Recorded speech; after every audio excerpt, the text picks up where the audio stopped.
This next unique value proposition is from a client who was having marital difficulties, and she found her unique value expression as what she called a blessing. This is Marsha Jane Orr from Entrepreneur Coaching, and I welcome you today to continue with our contemplations on my little companion book on love. Thank you for downloading it and being part of this journey with me. I look forward to your discovery call with me. If you haven't already signed up for it, it's a free discovery call where we explore your personal value proposition and your personal spiritual biography. But let me share this with the woman who, in her marital struggles, came to what she called a blessing. Love pulls her back. Her dancing heart thrills. Each morning, the way's light plays upon her heart, profoundly blessed. Creative start and generous rest, resourceful and smart. It's God's to say, how kindness is her love's fragrant lay. She draws another day, puts round arms, gives thanks, sends flowers, goes to love, stays all her tomorrows.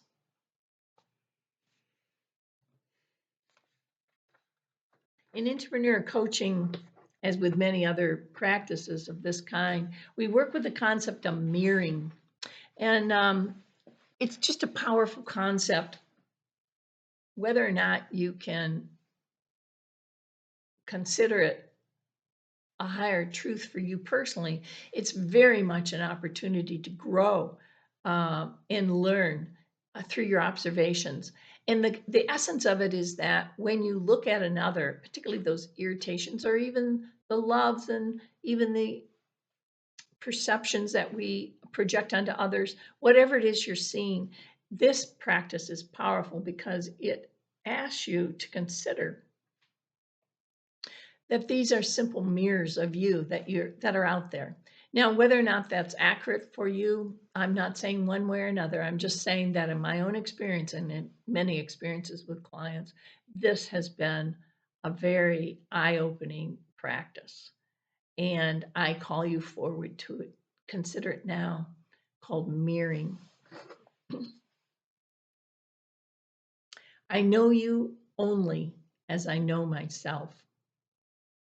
Those aspects of you that I see, whether perceived as greater or lesser, better or worse, are all me. I heal the aspects within that I judge in you through forgiving myself.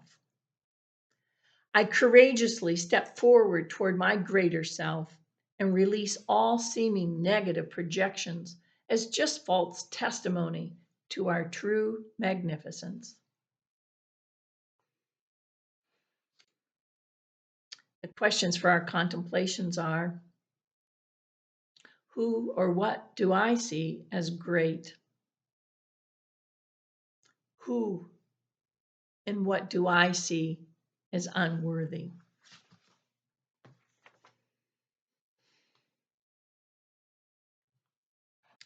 The adaptation for our contemplation today from the I Ching is called shock. Sometimes, despite our best efforts and everything we do to step in the right direction and course correct and get up and do it again, we still experience shock, things that we didn't anticipate, wrongs, losses, terrible stuff called shock. The Book of Changes relays that in surviving shock, one comes through with an unbroken chalice still in hand, laughing. The idea isn't about beating out all your competitors or hedonistically ignoring your good and achieving a goal at all cost. Rather, what is really at stake is walking through fire. Once achieved, nothing on the outer can ever terrorize you again because you have gained a sense of true knowing and confidence which assures your inner victory despite every contrary indication. Shock comes to us in an infinite variety of ways, ranging externally and internally, uniquely blended to fit our particular psyche and provide the special lesson we alone have manifested to achieve our complete victory. It's perhaps odd to think we ourselves create chaos, particularly when it manifests externally, seemingly victimizing us, and particularly when mentally such chaos seems the last thing that we choose. Perhaps for our clarity, its source is less important than the fact that shock pervades, and it's yours to harmonize in a way that returns peace to your heart. This is the arena within your sphere. This is your mirror. While it is generally advisable to follow a line of least resistance and in times of great accomplishment to marshal those who voluntarily resonate with your vision, in times of shock, often another tact is warranted. Still, whenever possible, avoid frontal attack, a fight with a stronger adversary, or one who employs ruthless tactics to win. This will only bring you to that level, albeit weaker and likely the loser. With fierce vigilance for the higher good, accept both the yielding flexibility of a willow as well as the sturdy determination of an oak, and employ both attributes with perfect timing. For a higher probability of success, begin to listen within. Make your moves from inner guidance to the best of your insight. Evaluate your outcomes. Correct yourself. Make your next move. Light and love dissolve opposition, even opposition that is ultimately and forcibly removed. Such energy for the good protects you and the higher good for all involved, regardless of outcome. Determining which action steps are the best for you to choose is a decision between you and your inner guide. Enter into the silence, still yourself, and surround yourself in light and love. Call upon your inner advocate, your voice of higher good, to join you. As you sit side by side on the inner, rest a moment in the silence with your advocate, breathing in and out in peaceful harmony together. Surround the two of you in a tube of violet light and ring the tube with a blue ray to completely protect you. From within this complete protection, review the place within where your inner terror resides. Go there in your mind's eye and ask the being there to share with you its fear and concern. This one might be dark and scary, but you are completely protected from the trembling force as your inner advocate accompanies you and light and love protect you. If you are able, listen with loving compassion as this inner terror shows you its tools of terror. Notice nothing it does touches you or harms you in any way.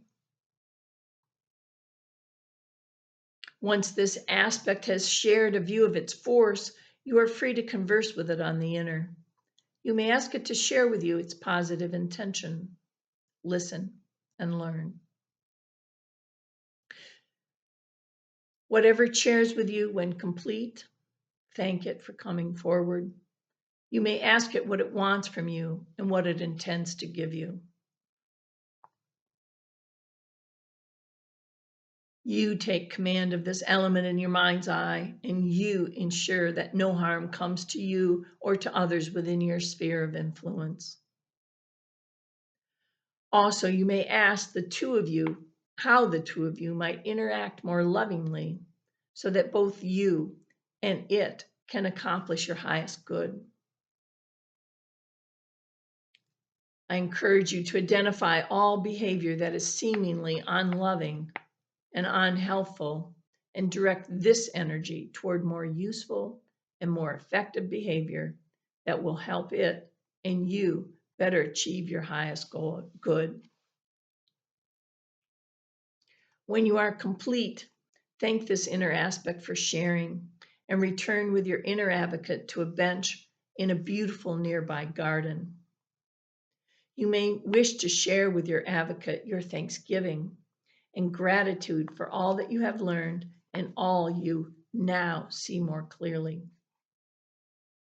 Your advocate loves you unconditionally and is very tender with you, safely encouraging your strength, love, wisdom, and truth. Listen now as your advocate asks you to clarify your vision for your next best step in resolving the present shock.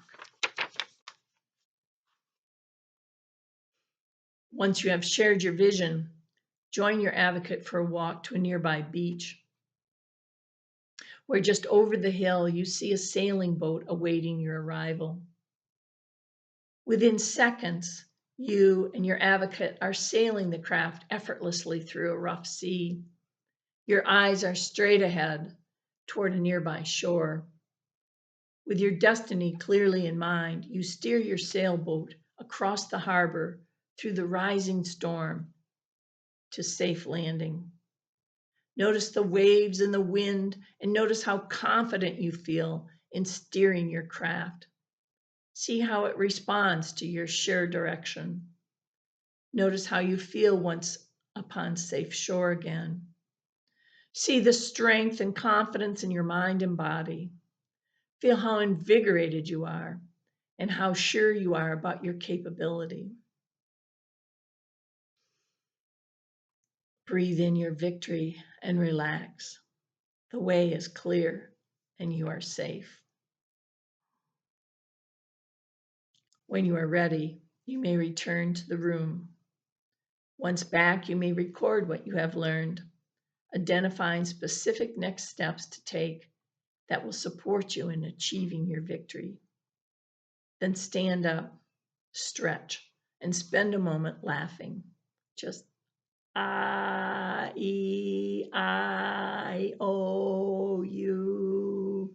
the vowels, while whatever seems inhibiting in the body releases itself.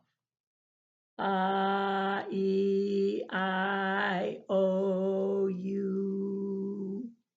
Assure yourself, even this too shall pass.